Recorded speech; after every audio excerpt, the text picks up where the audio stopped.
Yo, what's going on, guys? We're back here for another version of Georgia Sports Nation this week.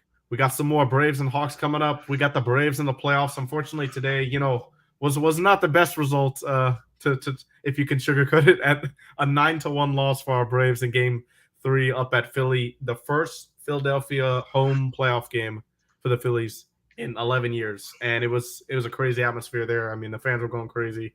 It Hell of a it, it, it homecoming was for not a him. good long day for our Braves. And then Yeah. we'll be discussing Game 3, what we expect for the pitching matchups, and just about that series as a whole, as well as some unfortunate news before the game with former Braves pitcher Bruce Sutter, who unfortunately passed away at the age of 69 earlier today.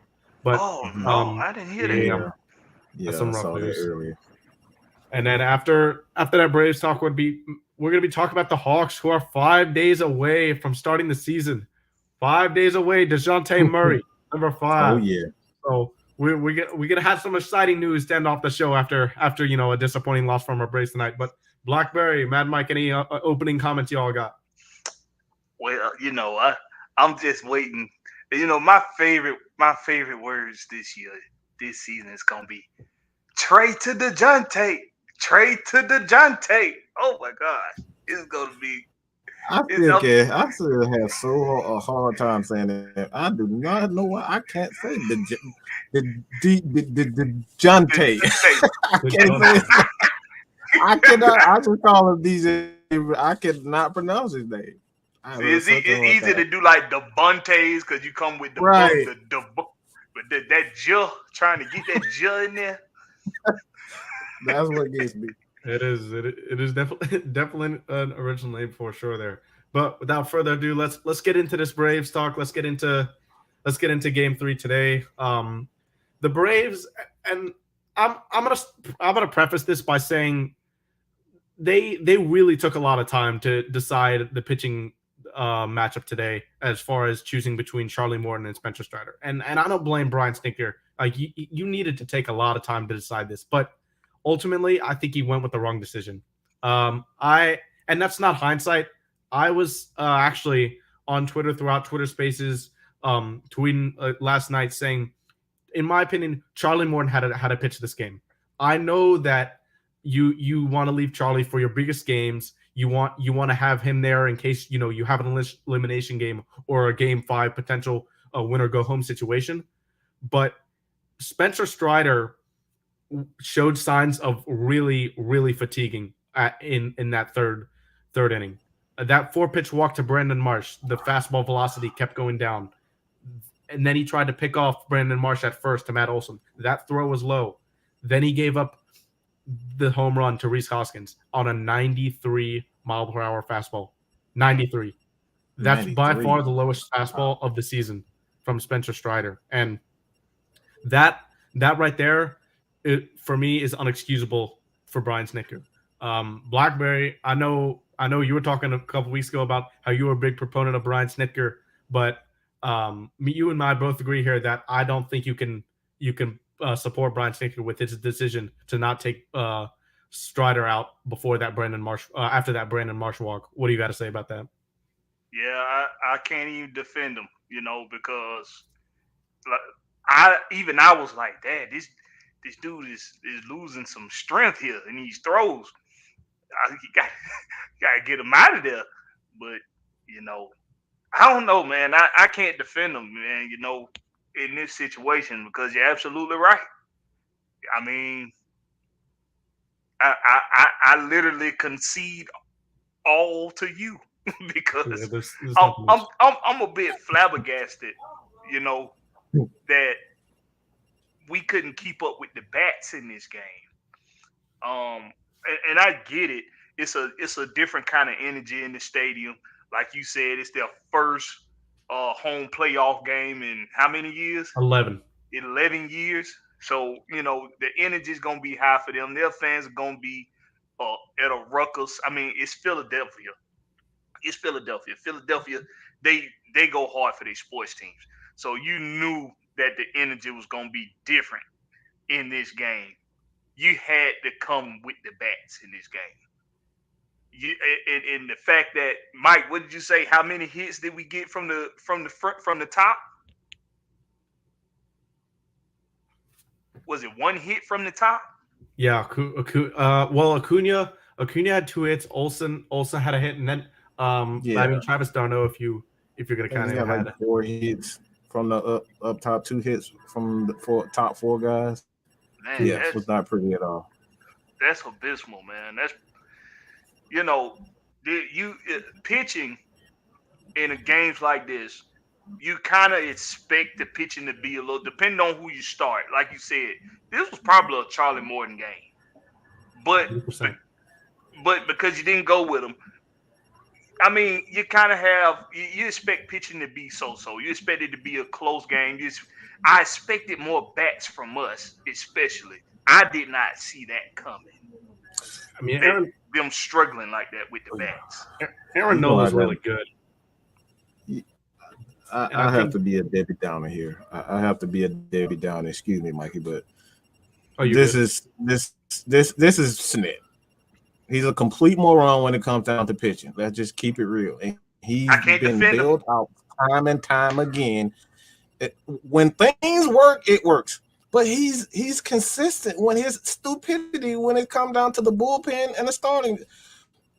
Bitch, like he's done this, but it does not shock me whatsoever. I am not shocked by these moves, these questionable moves up front. And like I said, I understand why you would want to have a Spencer Strider, but you got to understand he's not a veteran pitcher. He's a rookie. He hasn't been in any situations like that. You know better than this, Snit. Yeah, that's the issue that I had. The only I perfectly agree. I agree with you. In the regular season, he makes a ton of mistakes. In the which was honestly surprising because last year he was able to. Last year he was able to manage the postseason almost perfectly. It worked. It worked. That's something that you don't do in baseball. You have your guys pitch 4 or 5 innings, and then you have the bullpen come in and do the thing. That's not traditional. That's not traditional baseball where you got all your bullpen pitching from the 5th, 6th, 7th, 8th, and 9th and closing. And he did that consistently in the playoffs. It's questionable. It's questionable. It works. It works for Snake. It works for the Braves. But how long can you continue to get away with that type of stuff? I mean, when you got a bullpen like we do, I can definitely see it. I mean, we've got the 5th through 9th covered with all elite guys. We've got you got Dylan Lee, you've got Colin McHugh, you've got Raisel Iglesias, AJ Minter, Kenley, and then Kenley Jansen. Like that's the 5th through the 6th, 5th and 9th covered there. That's the only reason I can see it. But as far as with my logic with you starting Charlie Morton, then the opposing argument would say, okay, well, who are you going to start game 4 if you're not starting Strider? Which I don't know if I said this before, but I would not have started Strider any game this series. His oblique, the with the type of pitcher that Spencer Strider is, he's not a big guy. He's 6 foot, less than 200 pounds. I think he's 197. They said, and his oblique that he injured, that gives him pretty much all his velocity. He's not all this upper body bodybuilder type strength that has these long arm muscles. You know. Those legs, those quads, people call him Quadzilla. That's what he's known for. And when you take that away or when that's injured, you're going to see the fatigue come really quickly. And Brian Snitker didn't see that and reacted too late. And unfortunately, the game spiraled out of control from there. Dylan Lee wasn't the best out of the bullpen tonight. Jesse Chavez allowed some runs too. But huge shout out to Jake Odorizzi, man. And that's who I would have started game 4. I know that's controversial. But hear me out. Jake Odorizzi has big game experience just like Charlie Morton. He hasn't pitched in elimination games, but he has postseason World Series experience with the Houston Astros. He won a World Series with the Houston Astros. He's lost to us last year with the Houston Astros. He won in 2017. I think he was there. Or was he on the Rays? He was on the Rays or Houston, but 2017 with that asterisk with Houston, obviously, but he was on the pitching side, so it doesn't matter. And I think fully you could have started Jake Odorizzi game 4, believed in him, because that's why you traded him. And then if it goes to a game 5, you lose game 4, you got Max Fried on short rest coming for game 5. that's what I would have done. But would you guys have done anything different? I totally agree with you. I agree with you in that. Like I said, my thing with Ned, I think the biggest the with the Braves, I think the biggest issue is that we're so used to our hitting being so consistent and clutch. Home runs. Yeah, it's you can't continue, and that's a recipe. Like you have to have great pitching consistently in the playoffs. The hits, I don't know if the Braves are going to continue to hit, especially with the guy, as you said before, with Olsen. He's not one of those contact hitters as far as like a Freddie Freeman is. So he's a power guy. He's a true definition of a clutch hitter. So you're going to need you need that type, but you need guys in front of him, Dansby Swanson, Acuna, those guys to get high. And right now, we're really missing Ozzie right now, man. This is the type of game we really missing Ozzie. So that someone has to step up at some point. And I'm gonna put this. Look, I gotta be like I said. I just gotta be devil's advocate today because Dansby, if he wants his money, this is your time. You can't strike out 3 times in the playoff game. You can't go hitless in a game 3. This can't happen. This is why they haven't given you your contract yet. It's going to be interesting. It's definitely going to be interesting to see the type of money he gets. As we see Wallace in here in the comments. What's good, Wallace?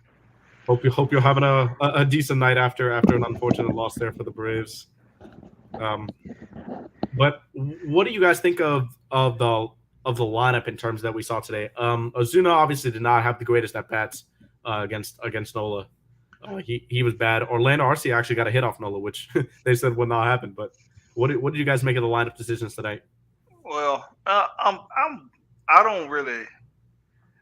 question even playing Ozuna, but, for obvious reasons. Yeah. I mean, where it's kind of hard for me to critique the batting lineup because even Ozuna, these guys can get hot. These guys, all the way down the lineup, these guys can get hot. And when they get hot, they get rolling. I don't think it matters outside of those first 3 at bats. I don't think it matters a lot of where these guys are, except for Riley. I think Riley, you want him because what does Riley comes in at what? Riley's batting 3rd and 4th, really. 3rd and 4th, right? Yeah. So I think you keep him right there where he's at. But Ozuna, I question even playing that guy, to be honest. Yeah, I can see that for sure. I mean, and Riley's got to step up too.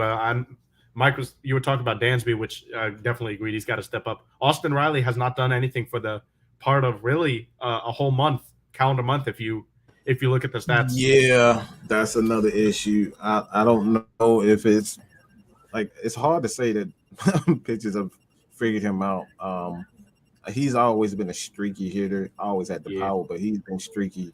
So I kind of thought that he figured it out from last year, earlier this year. But yeah, at some point, like I said, when you get that money, man, there comes different expectations, not only from the fans, but your teammates. They're gonna look at you to be a leader, to step up when you're most needed. And like I said, if you want that next big contract or live up to the expectations, you got to play better, man. Like I said, this the playoff, man.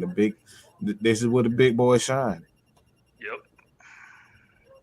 Yeah, definitely from Billy here. Definitely a bummer loss right here for the Braves. And yeah, Austin Riley does definitely have to step up here. But one last thing I want, or a couple of things I want to say when the series was in Atlanta, the Braves had a rain delay, and we played so much better at night. And I don't know what it is, but it's almost like the Braves are vampires. We're allergic to the sun. We cannot play well during the day. At one point, we finished 2 games below 500 during the day, and at one point we were around 10 games under 500 during the beginning of the season during the day. The bats weren't showing up. The pitching normally did, but the bats never showed up during the day, and it continues with this series, which is it's just unexplainable. There's nothing to it. But I want to get your guys' opinion. Who do you think, if Charlie Morton does what Charlie Morton does in elimination games, and that's pitched to a 4-0 record with an ERA under 1, I have the utmost confidence in him going out there and pitching like big game Charlie Morton does. But if we win this game and force a game 5, who do you guys think that we start game 5, and who do you guys think the Phillies starts for game 4 and 5? Ooh, man. That's I'm gonna go out in the dark and say I will start Kyle on short rest because I have to have our best pitchers, man. I have to have our best pitcher in closing games. That will be incredibly risky. You can't do that. You can't pitch somebody on 3 days. I think it could be free. I know, and he's young. He's not a veteran, so I doubt that happens. But it's hella intriguing. I can see that much. What about you, Black? He's young, and he's been incredibly up and down too. He's up and down. He has those great stretches, and then he'll have that 1 or 2 stretch, game where he's just all over the place. But shine game 2 though. Shine. He did. And Billy right here and asks, why didn't they start Morton? And this goes kind of along the lines of what why I didn't think they should, but they didn't start Morton because they were like, okay, we'll start Strider, have him go 2 to 3 innings. Brian Snitker took him out 2 hitters too late, and now they're like, okay, we've got Charlie Morton for game 4 as a backup. We feel confident, but we were playing to lose, in my opinion, with that attitude. If we would have started Morton, and Billy, I agree, they should have started Morton today and then gone with Jake Odorizzi. We win tonight. We win today, then worry about tomorrow. That was not the attitude, I think, of Brian Snitker and the Braves people discussing that. I would have liked to see Morton, and then as much as Odorizzi has struggled for us, he's had those moments. He won our clinching game in Miami during a tough win. He's had those playoff experiences. I would have been fine starting him game 4, but obviously the Braves saw otherwise. What about you, Blackberry, though, in terms of pitching for game 4 and 5 if we get it? I mean, I'm thinking, do you bring Max Fried in for game 5? I think he's one of those pitchers that when he has a bad outing like he did in game 1, I think he looks for that next opportunity, and he's just nipping it, chopping it to bit, trying to. I think he would come into this game 5 and really make up for that game 1 performance. I mean, do you do that? I do too. We saw. Oh, sorry, my bad. Go ahead. No, I'm just saying, like, because do you do that? I don't know, because I'm like, it's so up there, man. It's like, damned if you don't, but who damned if you do? What if he shit the bed again? I hear what you're saying. For me, I think, without question, I think we would bring Max Fried on short rest. I mean, we saw, if you remember last year, he had that start against the Dodgers, or well, it's not against the Dodgers. Against the first start for Max Fried against the Astros was not good. Yeah, it was not good for the majority of the postseason. Actually, if you exclude that game against the Astros, where that World Series clinching game where he went 6 shutout innings beautifully, when he got stepped on, he got stepped on, and he was like, "Nah, I'm getting 6 scoreless." What an outing that was! That was amazing. Yeah, but I completely agree with Apu here, you too. I agree. He's not going to pitch back-to-back bad games, and I think we do start him on short rest. For the Phillies, I'm not sure if you guys are familiar with their rotation, but they've got a number of guys that they could use. Rob Thompson at the end of the game was talking with Ken Rosenthal, reporter. I know the Phillies have got Sam Falter on their roster, who we saw a couple times. They have Noah Syndergaard on the roster. They could start Andrew Bellotti in a bullpen game as well. So they've got a couple options that they're going to go to game 4 and 5. They could start Ranger Suarez on short rest in game 5 if necessary, but I really, really don't think that they're going to bring Ranger Suarez back. Him being his first postseason experience, and he's not like that ace caliber guy that you're going to bring back on short rest. So I think the Phillies are going to bring I think they'll start a bullpen game and Sam Falter, one of these two games. And Sam Falter's a rookie. So it's going to be really tough for the Phillies. We're going to have the pitching matchup for the rest of the series. We've just got to execute, and the bats got to show up. Just that bit to give the breathing room to the pitching. That's why baseball is a team sport. If the bats show up, the pitching doesn't, you're going to lose. Bats don't show up, pitching does, you're still going to lose. It's a team game. Tonight. That's what happened tonight, man. It's exactly what happened tonight. But yeah. So with that being said, I'm going to move on here to some more unfortunate news that former Braves pitcher Bruce Sutter passed away this morning at the age of 69. And he, for us, a lot of people know him for his time with the Milwaukee Brewers. He actually pitched Game 7 of their 1982 championship year when they won the World Series. He finished his career with us. He picked up his 300th career save with us. So really, definitely unfortunate news for Brent Suter there. So prayers out to him, prayers out to his family. And this was Bruce Sutter here. If you did not know, he's a Cy Young winner. Man. So definitely, what do you guys have any thoughts or words to say about that? I'll say this. I was just a tad bit too young to remember him, but from what I know, he goes into, how can I phrase this? One of those Braves players is like they came into an organization and made an impact, and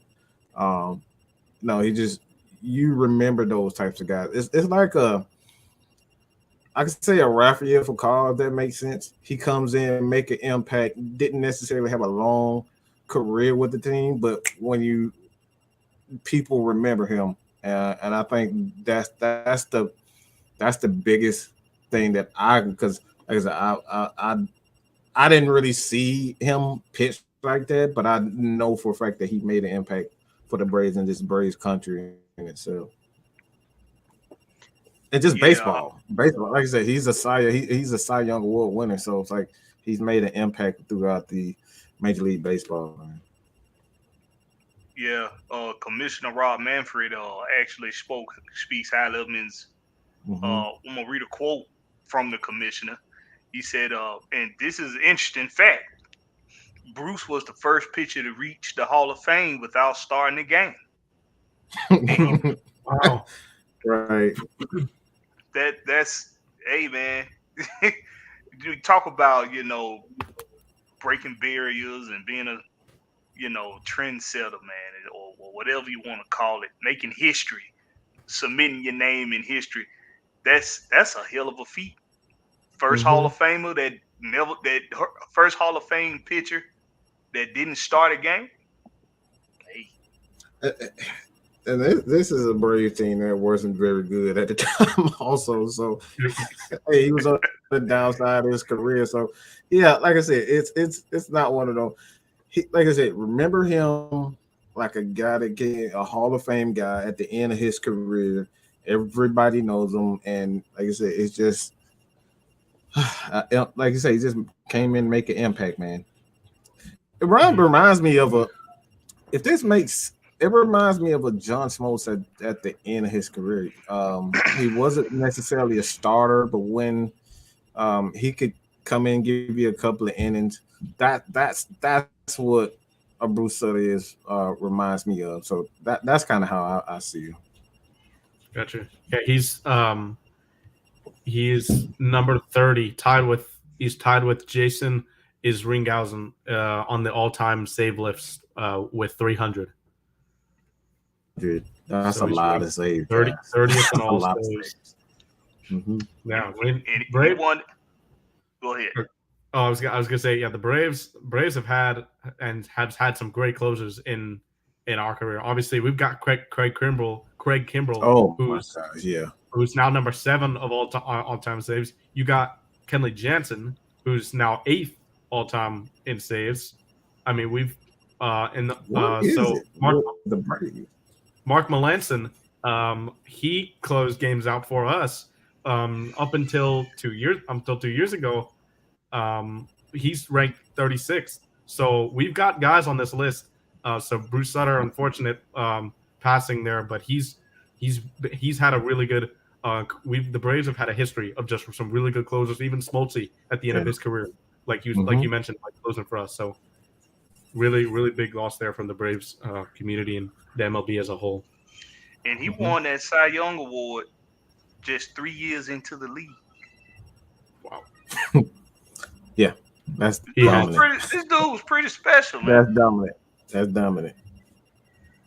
But yeah, so but moving on to more unfortunate Braves news.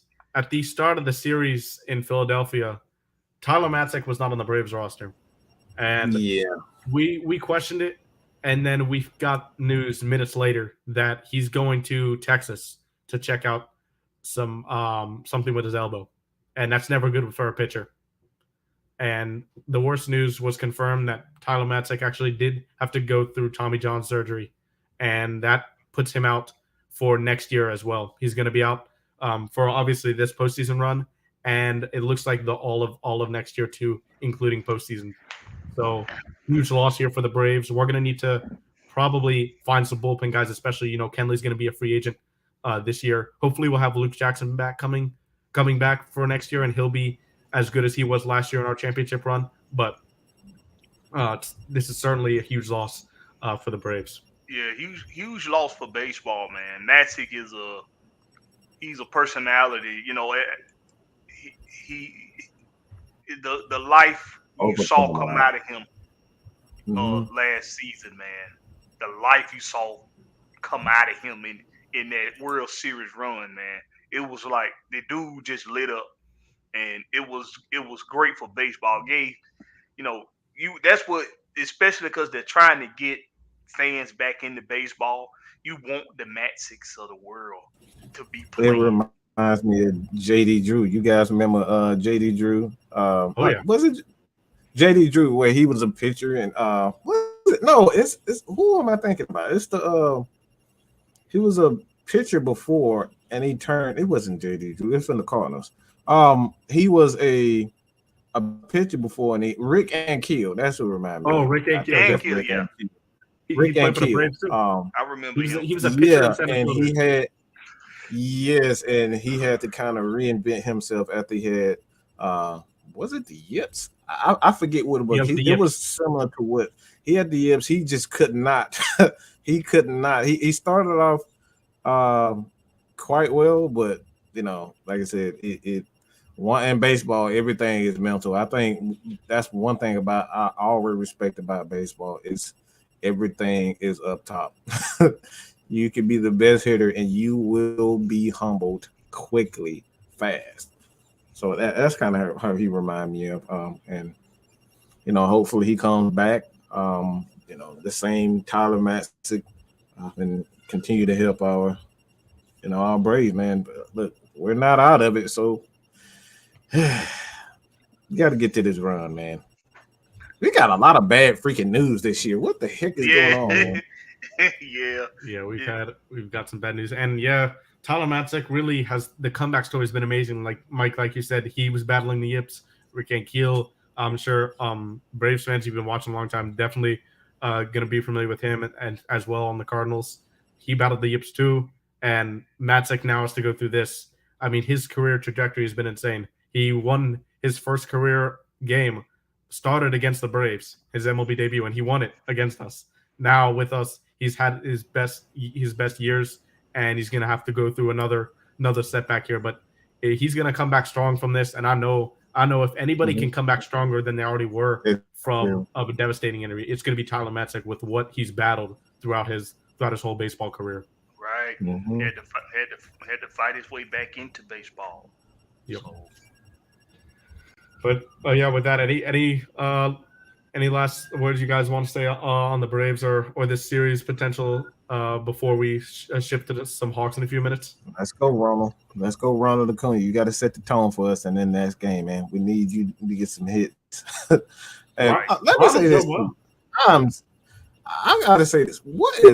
I don't know how the baseball seems to find his flesh all the time. Like, what is up with that? I couldn't believe he stayed in the game.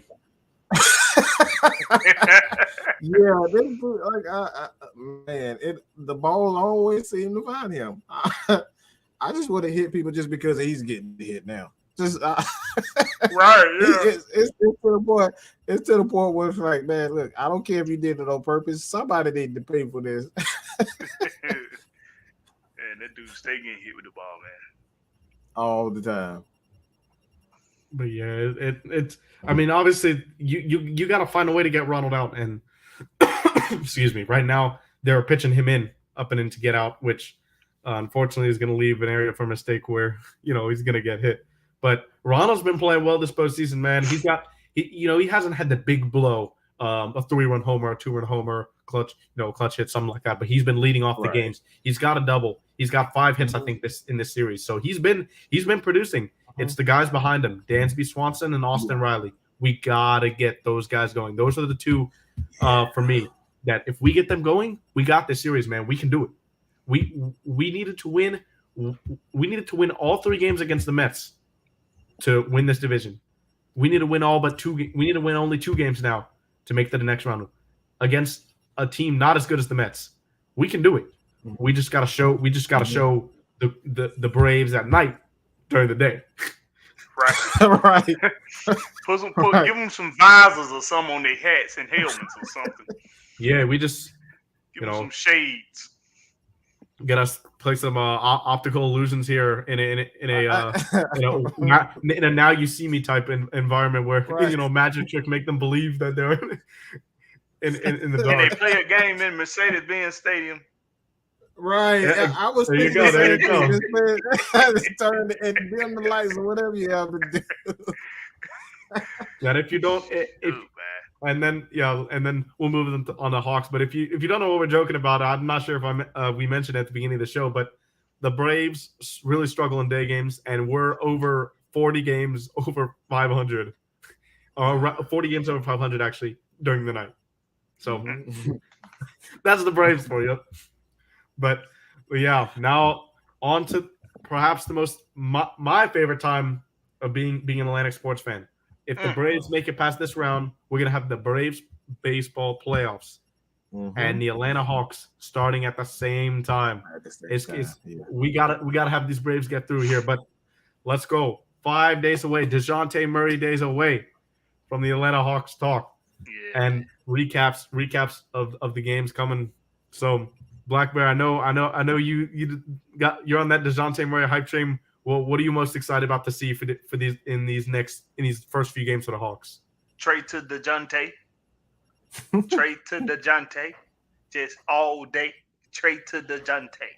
All day. It's gonna be my favorite. It's gonna be my favorite phrase this season. I'm gonna hear it a lot. They're actually playing right now. We're in Alabama. Pelicans. In a preseason game, right? It's 40-31. Oh, what? Yeah, they're playing. They're playing in Alabama against the Pelicans for a preseason game. It's not a home court. I mean, technically, it is pretty much a home court advantage. It's right next to Atlanta. People in Alabama don't watch basketball. That's why I said Alabama. My family's from Alabama, so I'm like, Alabama. Good gracious.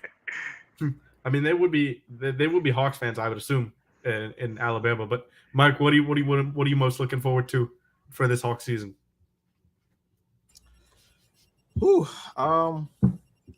I'm gonna be a little bit unique in this take. I have to say, Bogdanovich. Bogdanovich has to play. If the Hawks are going to if they're going to contend, like I believe they're going to contend for a championship, it's going to be on his shoulders to come off the bench and give us some numbers. He cannot continue to struggle in playoff basketball.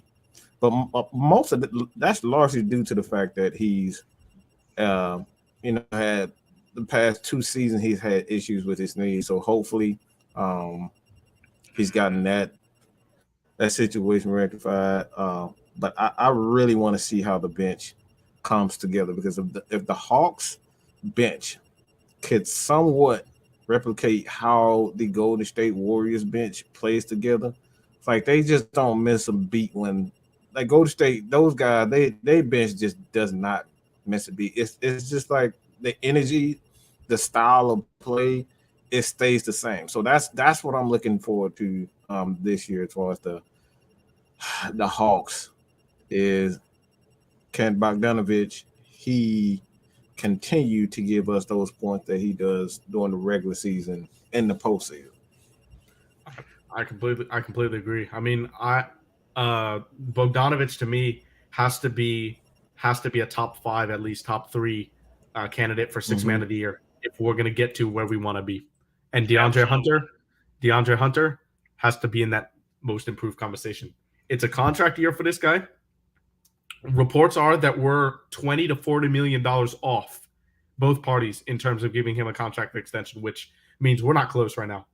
If he wants that money and he wants to stay here, he's going to have to ball out. And so far in preseason, he has. He really was good in both games in Abu Dhabi.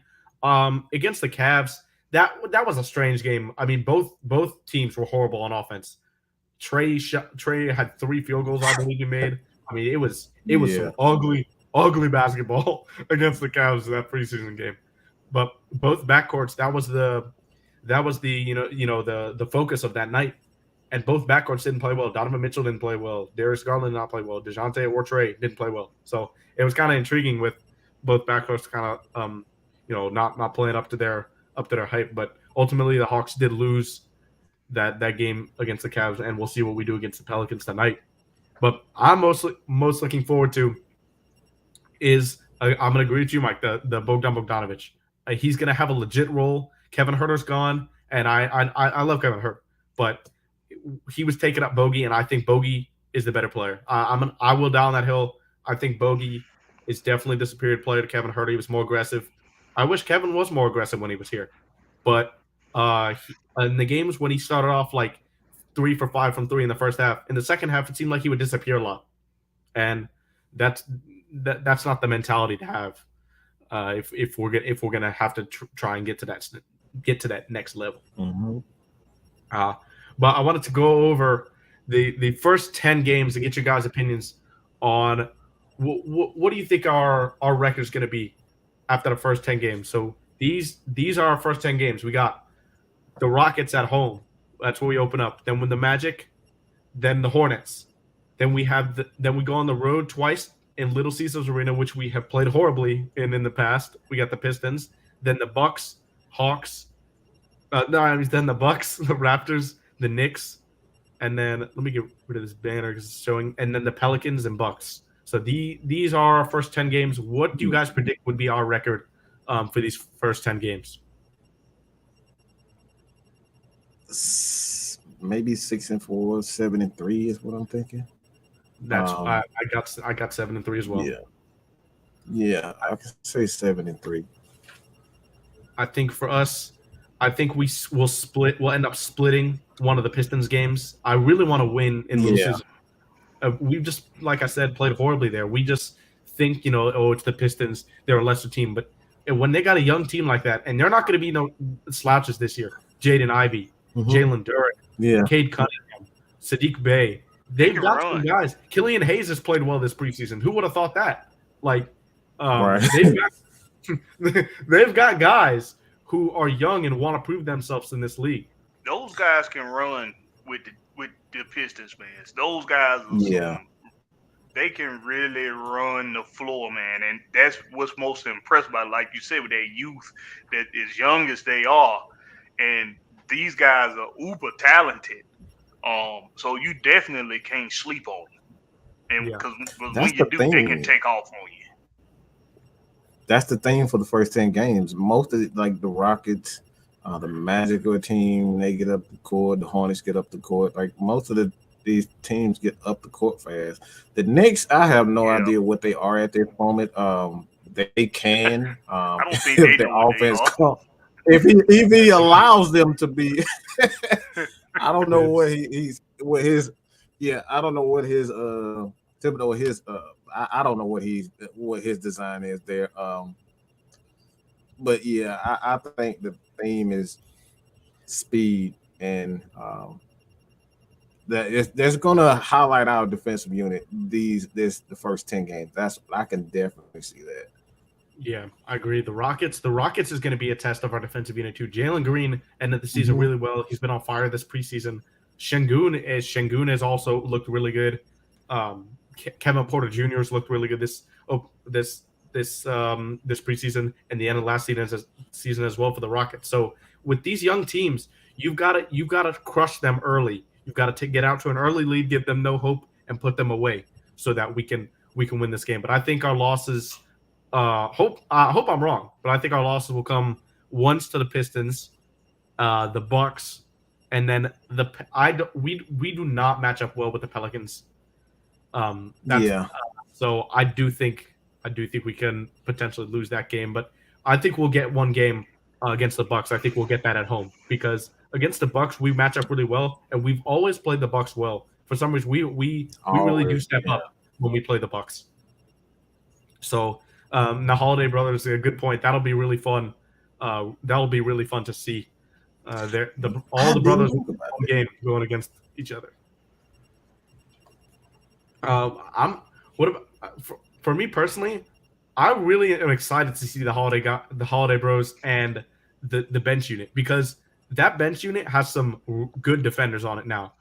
Last season, our only good people on the bench were DeLon Wright and Onyeka Okongwu for defense. And we had DeAndre Hunter, DeLon Wright, and Onyeka Okongwu and Clint Capella. Those were our four guys last year who really were defensive-minded, only four. Now we've got DeAndre Hunter, Clint Capella, Onyeka Okongwu, Justin Holiday, Aaron Holiday, DeJounte Murray, Tyrese Martin. Can't forget about Tyrese Martin. So we've got guys now who like to defend, and that's their what they're known for. So I really think we can turn this defense around. We may lose a bit in offense in terms of usage with Trae Young and DeJounte Murray. We might fall to like 5th, 6th in terms of offensive rating. But if we just get to that middle of the pack defensive rating, like 15, 16, 17, 18, that range, we can really go far places this year. What do you guys think about that? Well, speaking of the bench, when we first started this conversation about the Hawks, they were down 40. I think they were down 44 to 28. The bench has surged back into this game, and we're up 48-46. Love to see it. Looks like Jalen Johnson is getting some points. Trent Forrest look like he knocked down a 3. Frank the Tank is looking good. Frank the Tank is leading. He got 7. And DeJounte, he's taking off. So I like that take you guys have about the bench and being excited about what this bench can bring. But I think if we add another element, and we seem to be in the front running for Jay Crowder. Oh gosh, you had to bring that up. I was gonna skip past that. Me too, Mike. I was gonna skip past that. Oh man, I was gonna skip because I didn't want to talk about it. Okay, Blackberry. I didn't want to talk about that. I want to hear. I've got 2 things why I don't like Jay Crowder on this team. Obviously, Jay Crowder's a good NBA player. He brings winning mentality and toughness to your team. That dog mentality, he brings it, which is really valuable. But Blackberry, I'm gonna ask you 2 questions. One, who would you give up for Jay Crowder? And 2, if it's Bogdan Bogdanovic, like a lot of people are saying, no. Exactly. Okay, thank you. There we go. But so then, who would you give up? Who would you give up? As we got Truth joining us here, who would you give up to get Jay Crowder?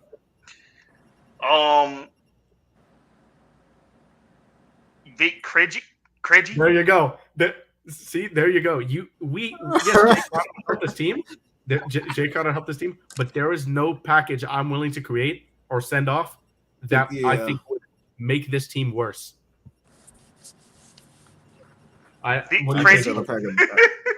Krejci. Yeah, I'm not willing to give up anybody. For one, I think he's a great player, but he has a team killing energy around him. Like, he's one of those guys, like, if he's not happy, no one is happy. I'm gonna screw up everything. I don't want that on my team, especially my two young stars and DeJounte and damn, I got a name right that time, and Trey. I don't want that around. I don't want that. But he, like I said, he has a team. It's certain things about certain guys. But like Dennis Rodman was a guy who did things because he felt like it. He wasn't a team killer. A guy, and this is going to be so. I can't believe I'm saying this, but a guy like, I want to say, I'm gonna just say Russ Westbrook. Like, he's a guy.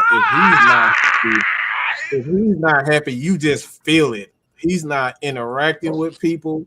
He's walking by himself. He's just like, yeah, I don't give a fuck about nothing. I want my money, and that's it. Those types of guys, yeah, I like the attitude. Russ is a baller. I love Russ as a baller. Oh yeah, but he has a team obliterator type of attitude. I see what you're saying. He walks around as if he keeps a suitcase packed. Does he not? He's one of them. I keep a suitcase packed type guy. Right, that type. I think he could. That type. He could have a good year though. So I think Russ could. I think Russ could have a comeback year though. As we see, we got OG Truth joining us for this Hawks talk. What do you think about Jay Crowder on this team? Who do you think would you give up if you would like to get him? What you don't want to do is bust up any chemistry, any major chemistry. But if it's someone who's not going to be garnering a lot of minutes, you package them with a late pick. Give him a lot of protected 2024, 2025 pick. I mean, because if he come in here and do what he can, what he's been known to do, as far as being that veteran presence, the pick ain't gonna mean much anyway. But that team killing shit, I ain't with that now. I had never personally, I never heard that about Jay Crowder. I never heard it either. We definitely don't need that type. He is not getting. He did not get along with a lot of guys. Everywhere he's been, there's been an issue with him specifically with certain people. Not that he's we don't need that then. Not a bad guy, but it's always been an issue with him, and you can see it. And he's the type of guy who's going to take it to the media when the media tries to, invoke them. So yeah, that's if a young team, because the Trey and the DeJounte, those guys are still young. You don't want those guys getting in their feelings because of something that Crowder says. Because he's one of those guys. He's gonna speak his mind, and if the DeJounte Murray and Trey are feelings any type of way, it causes that rip. So that's the reason why. Like I don't want. And Jay's a big dude, so yeah, he's a big guy. You know what that can lead to. Can I say something to that? Can I say something to that? They feelings ain't gonna be hurt when they go into the teller machine. You know how I feel about that type of stuff, that night. Really? Yeah, they feelings ain't gonna be hurt when they go into the teller machine. But I understand your point. But when they go to the teller machine, their feelings ain't gonna be hurt. We're trying to win a title. And I think we ain't trying to save feelings. That's true. If Just you my can make it opinion. happen, I'm willing. With If you can make it happen, I'm just not willing to give up anything. Go No, ahead, no, Mike. but Sorry. I'm with you. I'm with y'all on this. Now we're not gonna bust up too much chemistry, and if he is a locker room cancer, that's what I trust. I trust Mike's word. If Mike has heard in the past, he a locker room counselor. I'm gonna trust Mike's word. We don't need that. The guy who just left. It's more so with the guy who just left there. That he had issue with, and like it's a top guy. And that's like I said, that's the thing more than anything. Like I said, it's not a big deal. Like I said, he's a terrific talent. I would definitely want him on the team. He's a veteran player. He's a veteran presence that a team like the Hawks, who got a bunch of good young talent, needs. We've got the veterans now. I mean, I like and King. I got your comment, your question up here. I mean, I do like Jay Crowder as a player. I think he could really help. He's a winner. Wherever he goes, the team, like Mike. I know you're saying like there's been arguments, and there definitely has. But he was on Miami when they went to the NBA Finals in the bubble. It was the bubble, but they still went to the NBA Finals. He was on the Phoenix when they went to the NBA Finals. And wherever this guy goes, it seems like the teams win. And I understand that. But my whole point is I don't think we can give up anybody unless it's like Justin Holiday in a first-round pick. But I don't even think we want to give up Justin Holiday for this because Jay Crowder, he's a decent three-point shooter, but he's not the volume-type shooter that Justin Holiday is from three. He's not the knockdown shooter that Justin Holiday is from three. And also, Justin Holiday is a better off-ball defender. He's a better space defender. Jay is a better on-ball defender, definitely, by far. But off-ball, Justin Holiday's got that wingspan, got those defensive instincts. Jay's a guy. He a veteran. He kind of got a little. He kind of come from the PJ Tucker mode. Them guys. They some vets. They gonna do what it takes to win. They gonna try, even if it means getting up under the other team's skin. I know. Now I do see him. He do a lot of shit talking during the game. He does. I think the Hawks need. I touched on it last week. I was kind of exaggerating when I said we need somebody who don't take baths and all that. No, we don't need no stinking motherfucker in the locker room. But we need somebody with that mindset. You dig what I'm saying?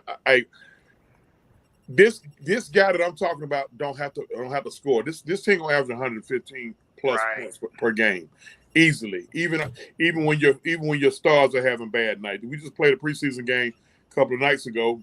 Well, it watched me most of the night. I still got to go back and watch it.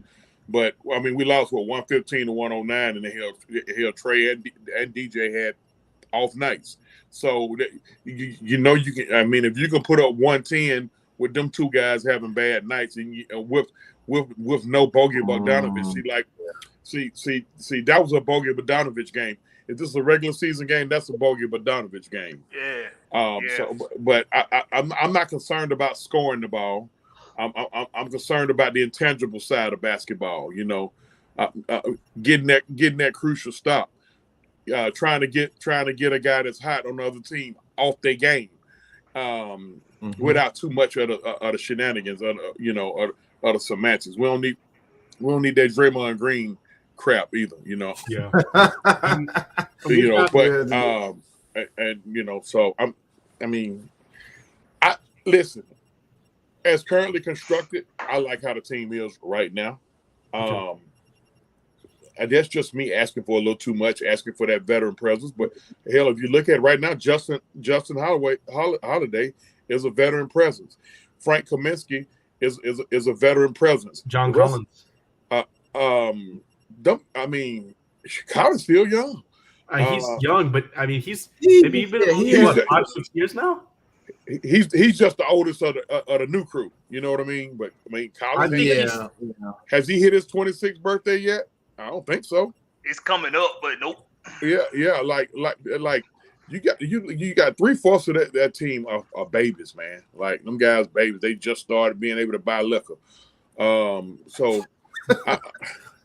Hey, you got to have a veteran presence around there. Whether it's somebody. Look, man. Look at what Udonis Haslam did for that Miami team last year, and he didn't even touch the floor for like the last 20 games of the regular season, and maybe none in the playoffs. Yeah. It's good to have that. Look, and guess what? He got up in Jimmy Butler's face, and I read his lips. He told him he'll kick his fucking ass. And guess what? Jimmy Butler then tuck his tail and start pouting. He went out there and he played better. And that's the thing that's where maturity got to set in with our young stars. Look here, man. Check your feelings at the door. Hey, you got a nice little check. Nice little check. When you go to that teller machine, your fingers gonna get tired of typing. So, hey, hey, I don't want to hear nothing about your feelings hurt because somebody done talk to you any kind of way. Go out there, play ball, and This is I seen some earlier today. I saw some another set of preseason rankings. Now, last week we seen some preseason rankings. I think somebody had us up as high as 2. That's where they had us at. They had us at a 2 seed. They had us at a 2 seed in the East. And the East is loaded this year. Just based off of two preseason games. Yeah. I mean, and the East is loaded. I think the East is loaded this year. So, I think the key, brothers, health. We can't start getting hurt up. Because when you start getting hurt up, then the coach got to go to scrambling. He got to go to try to figure out matchups, rotations, and all that stuff there. And we know how this fan base is. When the players start falling short, everybody want to chop the coach head off. So he seemed to have a good rotation in those 2 games up there in Abu Dhabi. He gave a lot of his rotational guys a lot of burn the other night in Cleveland. The part that I saw that wasn't watching me because I had one of them days Wednesday, man, where I got in the man cave and the Hawks was watching me. But from what I saw, I liked AJ Griffin. I liked him. Young fella got a nice little stroke on him. We already know what type of potential Jalen Johnson got. Clint, Clint seemed. You know what? I'm not opposed right now. I know he still has to start. You better not. Right don't you do it. I know he still has to start right. I know he still has to start right now. But I wouldn't be opposed to him coming off the bench. No. I said I wouldn't be opposed to him. He's a tone setter, man. That dude can get 30 rebounds sneezing. Capella needs to start. Capella needs to start. Yeah. But listen, I'm a Capella guy. But I wouldn't be opposed. I wouldn't be opposed to him getting less minutes. Here's why he needs to start, but I wouldn't be opposed to him getting less minutes. He probably at some point you want to bring back his minutes. We can say that too. I mean, we can say that too. But I would like for his minutes to decrease,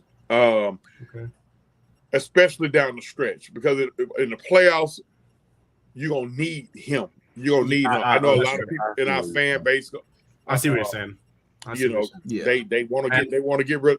They always want to get rid of the guy that's the least threat on the scoring end. Yeah, ladies and gentlemen, in Atlanta Hawks Nation, Clint Capella has never been a scorer. Nope. Never. Right. Never. Not in high school. Not in wherever he's from in France.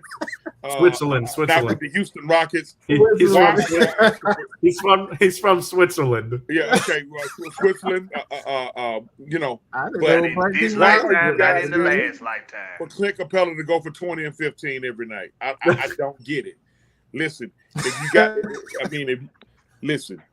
you got Trae Young, DeJounte Murray, Dre Hunter, who's playing in a contract year, players play different in contract years. We've seen it too many times in the past. Maggie hit that earlier.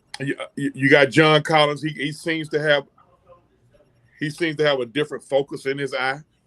And and you got a bucket. You got a bucket go getter and Bogey coming off the bench. Justin Holiday got a nice stroke. The baby Holiday got a nice stroke. AJ Griffin showing to have a nice. We should have problems going to basketball. Nope, we're not going to have problems going to basketball. Where we need to win the NBA title at is on the defensive end. That's true. Clint Capella and Mike, Mike gonna fall out his chair on this one. I'm gonna give Trae Young a flower, not some flowers. I'm gonna give him a flower because in the first 3 games of the preseason out of 4, I've seen him give me effort on the defense bench. He's still getting his ass cooked. Yeah, he is. Oh, I love Trae. Mike, but guess all you ask for him is to give you, all you want is some effort from him. That's it. Yeah. You just want the effort. Look, no, bro blocked somebody's shot in Abu Dhabi. That's true. Yeah, He did. On the perimeter. Shut up, Mike. Mike, I'm not saying anything. I'm gonna hear about this later. Hold on a minute. I'm gonna hear about this later. I'm gonna hear about it later. Hold on, Mike. Go ahead, Mike. I've never actually heard your opinion on defensive training. Do you believe he's the worst defender in the league? No, I don't think. I just don't think he's ever had to care about defense. He's such a star in college. He never had to care about it. So I'm the most like. I mean, you're Trae. not going to get any argument from me. I don't expect defense from him. That's right. Exactly. It's what you expect. It's what you expect from Trae Young on the defensive end, not what he give you. What you expect. And that's what it is. Well, you got a new best friend right now, Mikey. You got a new best friend. Just stay with your man. Think exactly. Yeah, and just stay with your man. We'll need you double effort from just Trae. Effort. Exactly, Blackberry. I just expect effort from Trae. Like to me, he's the worst defender in the league, but you just have to try. Yeah, I just want some effort from Trae, and I think hopefully we're gonna be getting that. Hopefully we do get that. But we also saw Bleacher Report. Trae Young was outside of the top 10 current NBA players. What's your guys' opinion on that? And Bleacher Report. Never mind. I'm sorry. What would you have? Where would you have Trae in terms of rankings? Well, this is what you got to do when you do that, Mike. Let me be real quick. I'm gonna be quick. I hate Bleacher Report, by the way. Let me go real quick. Bleacher Report need to worry about making those funny meme cartoons and leave sports alone. All right, just be funny, Bleacher Report. Just do that. That's what you do best. All right, come on. Well, can you seriously let's be honest. Can you seriously say 9 players in the league are better than Trae? Let's just keep that. Most of the guys that they are up there, these guys are 30 plus years old. Are these guys? Do those guys still have the same impact? Kevin Durant doesn't have the same impact that he once did. I'm a huge Kevin Durant fan, but he doesn't have that same impact. It's about the impact of the game and how you really like. Last year, what the hell did Kevin Durant do in the playoffs? We're gonna talk about. So, when you talk about that, you gotta pretty much go with the obvious guys. You know, we already know who we're not gonna put him ahead of. You're not gonna put him ahead of Giannis. You're not gonna put him ahead of Jokic. You're not gonna put him ahead of Durant. Steph. Even at 38 years old, you're not gonna put him ahead of LeBron. Steph. You're not gonna put him ahead of Kawhi. You're not gonna put him ahead of Steph. Carl Anthony Towns. I think he's better than Kawhi. I'm putting him ahead of Cat. He's definitely Kawhi. Okay, you can throw Carl Anthony Towns out of there. Joel Embiid. I'm sorry. Who we comparing? Just as far as the impact and the top 10. The top 10 that Bleacher Report had were Giannis, Jokic, Luka, Steph, KD, Embiid, Tatum, LeBron, Kawhi, and Ja. He's better than Ja. I hate. Okay, I'm not a Ja hater. Kawhi ain't touched. I'm right there with you, Mikey. I'm right there with you. So I got a bone to pick with Bleacher Report for this because Kawhi ain't touched the floor. Kawhi ain't touched the floor in a while. That too. And I'm a big Kawhi fan. Why you putting Kawhi on there? But especially with Ja. And I'll put him ahead of Ja. Where they got Trey ranked at? That's the question. Where they got him ranked at? Okay, I'm gonna tell you this right now. John Morant is he's the famous dunk man. He jumps high. He's got cool hair. You know, John Morant dunks. He dunks. He does agree. He's dunk man. But listen to this: John Morant and Trae Young are pretty much the same caliber defender. They both don't play any defense. If you want to nitpick, if you want to get like this little tiny piece, this nitpicking of how John Morant is a better defender than Trae, go ahead. He gets blocks off the backboard off alley-oops. Oh my goodness! We saw one highlight. I was say the same thing, Mike. One highlight, and John Morant has never had a better offensive season than Trae Young. And he never will. And he never will. Exactly. Why is John Morant ahead of Trae Young? I'll never know. But that's my bone to pick right there. Now, I like Ja. Okay, he's tough. No, you're right, Josh. He's tough. I think the hype around Ja is noteworthy. I think it is, but the impact Trae Young has in a game, he got to be top 5. He got to be. I cannot disagree with. I can't support that. I can say top 8.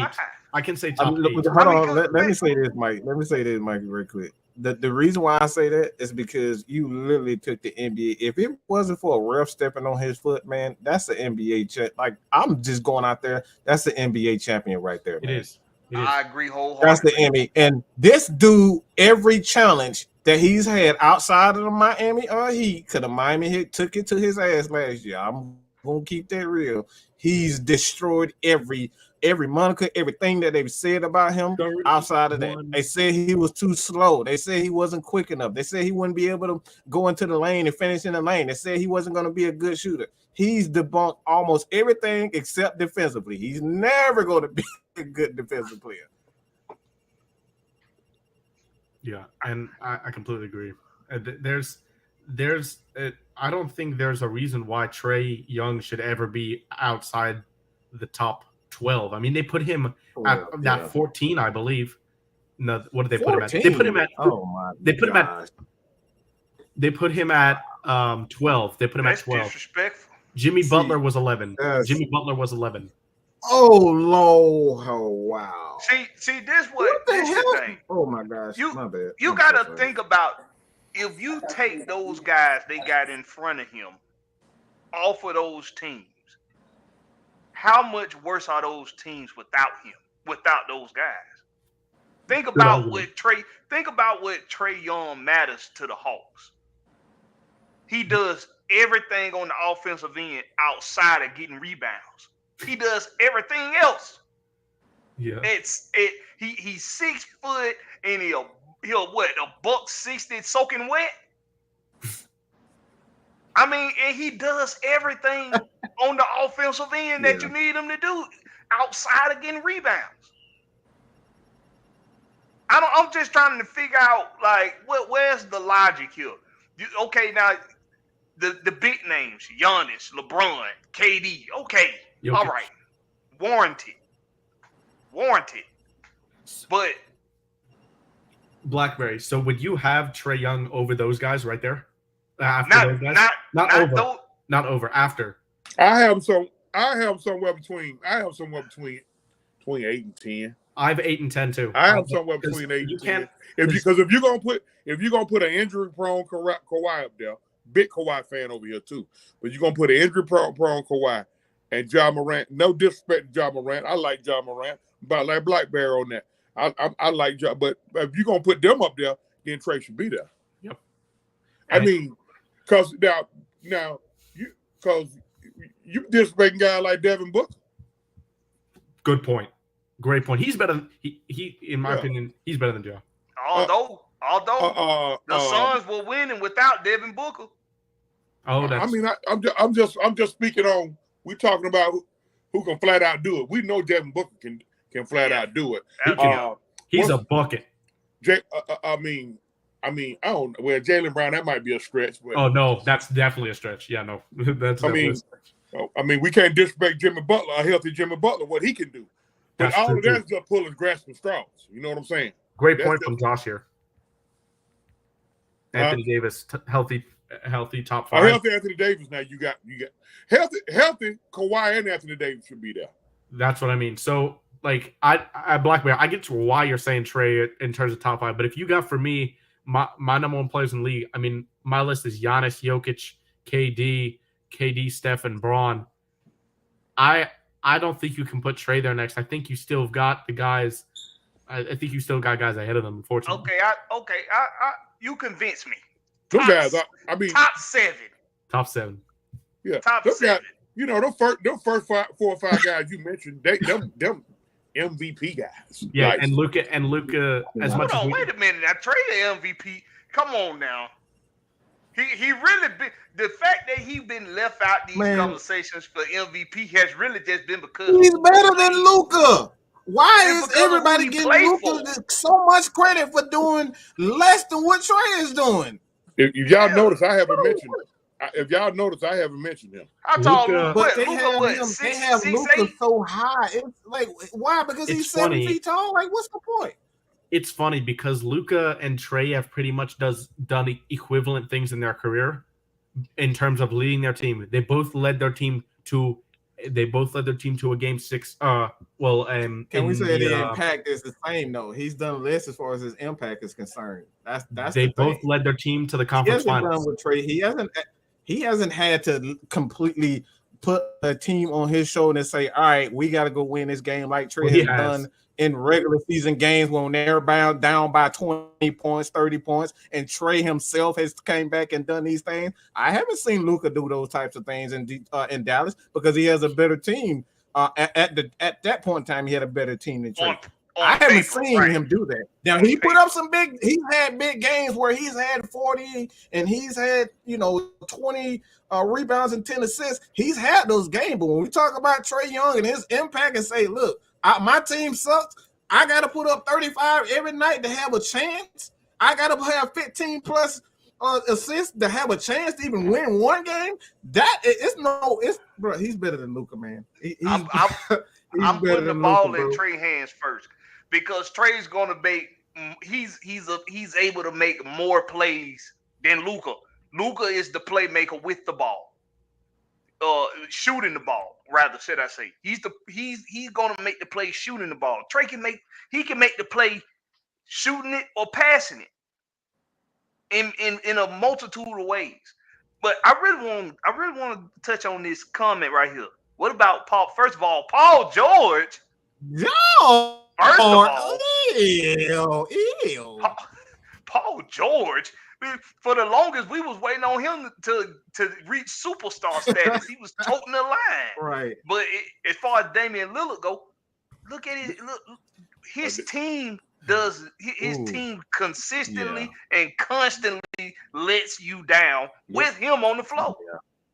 Yeah. It's like it always. I mean, come but down he to can do him it. Making some. But it all he can do it. He can do like it. He can do it. It's like it come down to him making a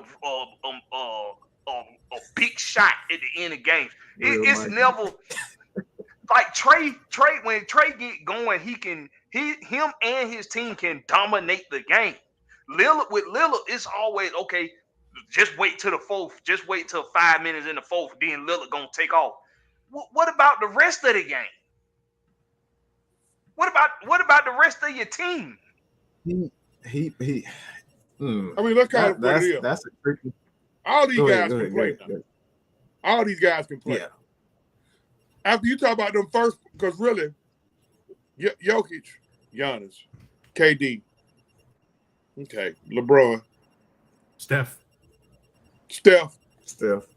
they in their own class. Yeah, it's a free throw at that point. Yeah, it's a free throw. After that, you can gumbo about 7 to 9 guys that you can make an argument for. Embiid. I think you gotta. You know what? I gotta slide Embiid close to them other guys. You got to. Josh. I gotta slide Embiid close to them other guys. Yeah. Now after them 5, 6 guys, you could gumbo about, like I said, 7, 8 guys, and you can all make arguments for all of them. Trey being in that conversation, Luka being in that conversation. Well, a lot of people gonna put Luka over there because for whatever reason. I ain't gonna go there. But Embiid play defense? He played decent defense. And he's a good rim protector. But I mean, but he 1, 2, 3 in MVP conversation every year. And he's a Jokic problem. is 2 of them. Jokic is 2 of them. He's a problem. Straight up, he's a problem. I mean, he is. And I like Jokic better than Embiid. I think. Josh, I was I think Jokic, and I love Trey. I think Jokic is the best passer in the league. Honestly, I think he's ahead of Trey, and I think that Jokic, the way he makes people around him better, and where this Nuggets team would be if they didn't have Jokic, they wouldn't even be a play-in team. Not even a play-in team. That's for sure. Embiid's team, they're going to make the playoffs. They could make the play-in. They definitely make the play-in. But could the playoffs? Jokic, if you replace them, if you put Embiid on the Nuggets and you pick Jokic on the 76ers, it's not the same. It's not the same. Yeah. I agree with that. Yeah. I agree with that. Because of the roster construction. Jokic does have he has a little bit. I think Jokic has a lot less than Embiid. He has a lot less than Embiid. I really do. Yeah, I can see it. Yeah. I know about that now. Jokic has less. Yeah, definitely. Embiid now. You said if you swap them out. No, he's talking about just a team. I think the Nuggets. If you swap them out. I don't think it's gonna be too big of a drop off now. Oh, Embiid not the passer Jokic is, but Embiid can do it now. That's what I'm saying. But that separates them, in my opinion. I think that Jokic is better than Embiid in net with that. I mean, I don't think the defense is that far off. People say Jokic is a bad defender. He's consistently getting double-digit steal games. I know steals aren't the mode of defense, but he's improved on defense so much. But you know what? Jokic is more of a horn-to-horn guy. I mean, he can go the entire game. We've seen what Embiid looks like once he's wore out. Yeah. We've seen what he turns into. He goes and hides in his shell. You know, so if he went over to that Denver Nuggets team and they was to trade places, it's gonna be a long season for Embiid over there. Well, I think y'all short Embiid now. This is the guy that's last three years. Whoever. No, we're just talking about the team, not. But hey, don't you think what he brings to the team play a part in the success of the team? Absolutely. Oh, of course, yeah. Like last 3 or 4 years. I think you're saying it's by a long shot. It's not about. We're not saying about a long shot. I think that's where you get misinterpreted. We're not saying about a long shot. It's neck and neck. But what separates those guys? If you're going to say such and such, I think you're going to go with Jokic just with his ability to pass more so than because I've seen Jokic get rebounds like Shaq. Like Denver went home win. Denver went home win in last year in the playoffs in the semis. I mean, you gotta look at the competition in the West too, man. The West is disgusting. They got the Warriors. They got the Warriors without Jamal Murray and without Jamal Murray. Jamal Murray, history probably different right now. But they didn't even have Michael Porter Jr. Do it. They didn't have Michael Porter Jr. either. I mean, it was just Jokic, and he carried that team to the playoffs. Yeah, that's true. The Hawks' chances of making the playoffs this season. Oh, Wallace, and then then we can make this our last comment of the day. But what do you all think about the Hawks make the chances of them making the playoffs this season? For me, and then we'll go around the table here. But for me, I think the Hawks, if they don't make the playoffs, if they even make the play-in, it's a bad season. It's a failure. It's a 4 or 5 seed. I think we should be at max 6 seed. It's a failure, and McMillan gonna lose his job. Yep. If this team is not a 6 seed, it's not a 6 seed, and 6 seed is the worst we should be. And that's our floor. That's our floor. Looking at the makeup of that team, looking at the talent level, 6 seed should be the worst, in my opinion. Yeah. In my opinion now. Agreed. Yeah. And the East is loaded. Philly gonna be good. Look, all them knuckleheads get it together up there in Philly. Harden, Simmons, and Embiid get it together with a rising star like Tyrese Maxey. They're gonna be a problem. Oh, I like Maxey. I like him, man. Blackberry. Brooklyn, whether you like him or not, Brooklyn with now Simmons ain't in Philly. Yeah, Simmons is in Brooklyn. Yeah, it's Harden, Embiid, and Maxey. Now up in Brooklyn, Simmons, KD, and Kyrie, everybody get their thumbs out their ass and they check their egos at the door. They gonna be a problem. That's true. Milwaukee gonna stay a problem with Giannis, Middleton, and Holiday. That's okay. right. We already know about our team. Miami ain't gonna go away because they got talent down. They got worse this. They got worse though. Yeah. They didn't pick up anybody, and they lost PJ Tucker. They don't have a single power forward on their roster. Okay. Wow. So that's they're gonna start. I don't know who they're gonna start at power forward. I mean, they're not gonna start Jovic. They're not gonna start Jamal Cain, who they're signing to two-way contracts. I mean, like I don't know who they started power. Max Strus, like Omer Yurtseven at center and Bam at power forward. I have no clue what they're gonna do. But see, them guys, because of the Spoelstra system, those guys lose a lot of stamina and endurance once you get into the playoffs, because you can't run that kind of defense constantly like that. At some point, somebody got to play some off-ball one-on-one defense. It showed in the Eastern Conference Finals. Yeah. Listen, when they went home last year, it wasn't nobody left but Jimmy Butler. Hero was hurt. Lowry was hurt. PJ Tucker was hurt. Bam was MIA. He went missing. Oh my gosh! I just don't think you can't run defense like that constantly. If you want to run that defense late third, fourth quarter, fine. But when you trying to do that all game, it's gonna wear your play. They gonna lose their legs. They did, yeah. They lose their legs. Blackberry, Tilly machine, Tilly. Damn, but you tired going to the Tilly machine. Yeah, I'm kind of old school. I don't want to hear that shit. I want to hear you tired. Brother, this what you do. Think about it, man. Think about it. All these basketball players grew up playing AAU basketball. They're playing 7 to 10 games a weekend. Playing AAU basketball. They're gonna tell me. Yeah. They're gonna tell me 4 to 8 minutes of basketball when they go to the Tilly machine. Oh, boy, y'all see these deals they giving out. Y'all see that money? Bob will punch my goddamn door right now. Y'all talking about getting tired. I can appreciate that. I'm like that with football, so I can appreciate that. I feel that way about football players, so Tilly machine. I can appreciate that.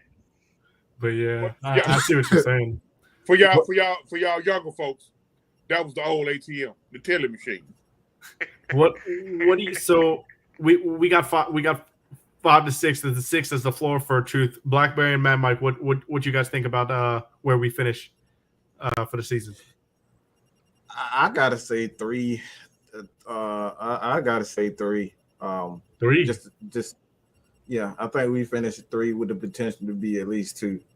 At the max 2. I don't think we're the best team in the East, but I think we can get at least the 2nd, 3rd seed. What about you, Blackberry?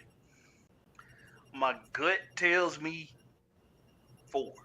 That's what I think too. My gut tells me 4. And I think 2 is the ceiling. This is, and we brought up earlier, I got the model predicting the East. They got us predicted at 51-31, 20 games over 500. Which, hey, this is awesome. If we can do this, I mean, this would be great. That's a 2 seed. Who they got in 1 seed? This is the chart for 538s. They got the Celtics as a 1 seed. I like us as a 1 seed.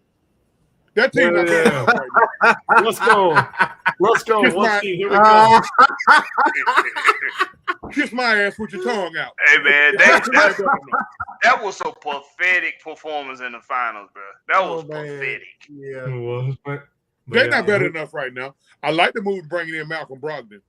But Robert Williams, that boy, him not being healthy gonna hurt them. Oh, a lot. And they thought they had a steal when they got Gallo. I think Gallo through, man. Well, Gallo, unfortunately, he's done for the year. No, I think he's through. Period. Oh, really? Bad as his wheels is, he had bad wheels before he got to Atlanta. That's now true. he just tore an He was good for ACL us, at his though. age. Gallo was good for us. I think he gave us the best he had left, man. Yeah, he shot his load with us. Yeah, I see what you're saying. Yeah, I can agree. If they got the Celtics up there, why they got Milwaukee ranked there? Oh, I mean, Milwaukee's good. put it back up. Put it back up, Mike. All right, and then we probably gonna wrap up here. They got Milwaukee at wow. Okay, this is bad. This They is got bad. them at Okay, I don't know. Oh my Milwaukee god, at 6, bro. Milwaukee at 6. Milwaukee at 6, bro. No. Okay, They I don't got know if I can Miami trust- over Milwaukee, bro. I don't know if I can trust this anymore, guys. They got the Raptors over Milwaukee. Now the Raptors gonna be good, but they probably gonna be between 8 and 6. I think they will too. I think they're gonna be Whole lot of drugs have been done on that. That's crazy. But I would have understood us. I would have understood them having the Hawks at 6 over Milwaukee now. Yeah. God damn. Some that's field popping. crazy. I can see that. Milwaukee? Come on, bro. Hey, Middleton don't get hurt last year. History could be different. That I agree. I think they beat the Celtics. But with that, we're going to wrap up here. But any last thoughts on the Hawks or the Braves? What you're excited to see? I know you didn't get your Braves talking truth, but any quick remarks about what you think about the Braves today and what we think we can do to force a Game 5? Quick remarks. Charlie Moore 4-0 with a 0.46 ERA. Hell yeah! In elimination games. I knew you was gonna go there. I go no brainer, right? No brainer. Hey. And then, in my opinion, I think we start Max Fried in Game 5, short rest.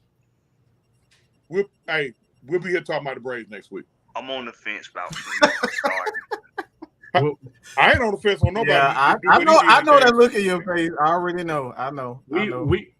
We gonna be I ain't on the fence on right now. Who did what he did in Game 6 last year? If we get past this, the Dodgers are looking vulnerable right now. I mean, they're down 1-0 to the Padres. The Padres have been crushing the Dodgers bullpen. They got no roles. The Dodgers bullpen has no roles because they have no ninth inning guys. So they're jumbling, fishing around for whoever's going to pitch each inning. They're vulnerable. We gotta get past these Phillies, man. We got. I'm gonna say this before we get off here. Here's the key. Philly had to because they had to play in that wild card series. They couldn't throw their 2 dogs to games 2 and 3. It's a 5-game series. Okay, Nola is done, and Wheeler's done. No. Well, they said if we get to Game 5, they're gonna probably have to break him on short rest, and he gonna be easy picking. Watch what Mad Max do Sunday night. Remember last year he did the exact same thing. He did in the World Series. That's what I said. He said the same thing earlier. Hey, I ain't on the fence about Max. I was on the fence about Strider. You know why? Because Strider, he's got to get a third pitch. Hey, Major League Baseball players, they catch up to that heat, man. It was just because he was the oblique. It was just because the oblique. That was a 93-mile-per-hour fastball. I don't. Yeah. I mean, they said that was the slowest pitch he had thrown all year. Indeed. I mean, Hoskins put it in the seats. I hate Tyler Matzik had to go into the ninth because I don't trust Dylan Lee. That's who I don't trust. Soon as Dylan Lee came in the game, he damn near got a crook in his neck looking at the damn ball Harper hit. Matter of fact, that ball Harper hit just landed in the goddamn driveway out there. That's why I don't trust Dylan Lee. Hey, we go in this because he about to go in a whole Braves rant. Y'all probably want to cut me off right now. I'm about to start getting disrespectful. but yeah, that's gonna wrap it up for us. So yeah, thanks Wallace for tuning in. Great, glad you enjoyed the content tonight. But as always, we're gonna end it with where you can follow each other. So Blackberry, you want to start it off? You can follow me at Blackberry Lorex on Twitter. It's the little blue bird on your phone if you don't know about Twitter. And it's Blackberry Lorex. No C, just the K. Same thing on YouTube. So y'all make sure y'all keep tuning in. Tell all your friends, tell your family members, tell your coworkers, tell your enemies, tell everybody. Georgia Sports Nation is on 8 p.m. Eastern Time, Fridays. We will be here. Mike, what about you? Yes. Mad Mike Sports, as you all know, Atlanta Falcons Nation too. I do guest appearances over there with Blackbeard and that show. So you guys can check me out, AFN, Atlanta Falcons Nation, and Mad Mike Sports. 6-Man K Styles do a show on his channel on Tuesday nights. Tuesday nights. So you guys check us there. That's it, man. And then Truth. Jack of all trades, master of none. You can find me everywhere, man. You can find me over at AFN with the Unholy Alliance guys over there. 6-Man K Style, Mad Mike in the crew. OG Truth with the 2. OG Truth Hurts on Twitter. OG Truth Hurts. I got my own YouTube channel. Still trying to get it going. It's called The King's Ransom. You can also catch me on Sundays on 2 Factor Media Radio. That's 2FM. On the Big Bird Game Day Report. And we just talk about what we're talking about right now, man. Let's get it, man. OG Truth Hurts, man. I always seek and speak the truth, the whole truth, and nothing but the truth. Mikey, get us up out of here. Yes, sir. And then you can follow me at PinWizard300 on Twitter, and YouTube is going to be keeping up now as well. We're going to be recapping Hawks hoops, like the channel says, every day after every Hawks game. We're planning on having a recap for the game, going over box scores, going over just what we saw from the game. So definitely keep an eye out for that. Mike, hold on, Mike. Mike, you sound a little Harvard Law Schoolish there. Where we catch you at, Mike? Goddamn, Mike. Harvard, Greg. Mike, where we gonna catch you at, Mike? Come on now. I'm getting old now. I can't hear where now. I want to check out little Mikey. I like little Mikey. Recapping Hawks hoops. That is the YouTube channel. We're gonna be looking at box scores from each game. We're gonna be looking at plays from each game, what we liked, what we didn't like, upcoming schedules, all of that.